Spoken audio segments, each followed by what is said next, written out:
शिंदेगुट शिवसेना विधायक संजय गायकवाड़ के राहुल गांधी की जीप काटने वाले 11 लाख रुपए का इनाम देने की घोषणा वाले बयान ने राजनीतिक गलियारे में सरगर्मी बढ़ा दी है। अब इसके जवाब में कांग्रेस के विरोधी दल के नेता विजय वडेट्टीवार ने संजय गायकवाड़ के खिलाफ मामला दर्ज करने की मांग की है। राहुल गांधींची जीप छाटण्यासाठी 11 लाखाचा बक्षीस देणारा, बक्षिसाची घोषणा करणारा संजय गायकवाड नावाचा पिसाट माणूस आपल्या अवकादीबाहेर बाहेर बोलतो आहे। खरं तर खोके घेऊन शिंदेनी पोचलेल्या एखाद्या पाळीव प्राण्याप्रमाणे याची बकबक नेहमी महाराष्ट्राने पाहिली आहे। नेहमी यांनी दिलेले स्टेटमेंट, यांनी दिलेले मत हे सातत्याने वादग्रस्त राहिले। पण अशा पुसट आणि पागल आणि पोचलेल्या पाळीव प्राण्याला उत्तर देण्याची मला आवश्यकता वाटत नाही।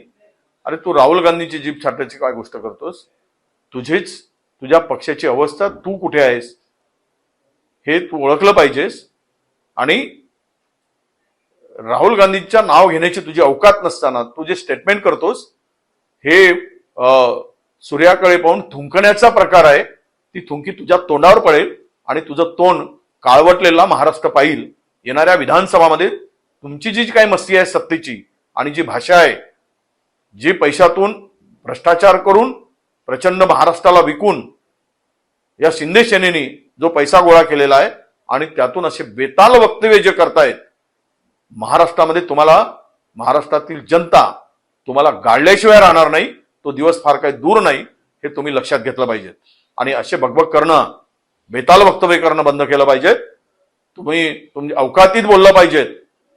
आणि यावर आता मुख्यमंत्री एकनाथ शिंदे एका राजकीय पक्षाच्या प्रमुख नेत्यांच्या विरुद्ध अशा प्रकारचं स्टेटमेंट देणाऱ्यांविरुद्ध गृह खातं, देवेंद्र फडणवीस आणि एकनाथ शिंदे काय कारवाई करतात याकडे आमचं लक्ष लागलं आहे।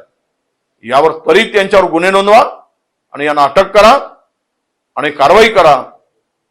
अन्यथा एकेकाला आम्हालाही धडा शिकवावा लागेल।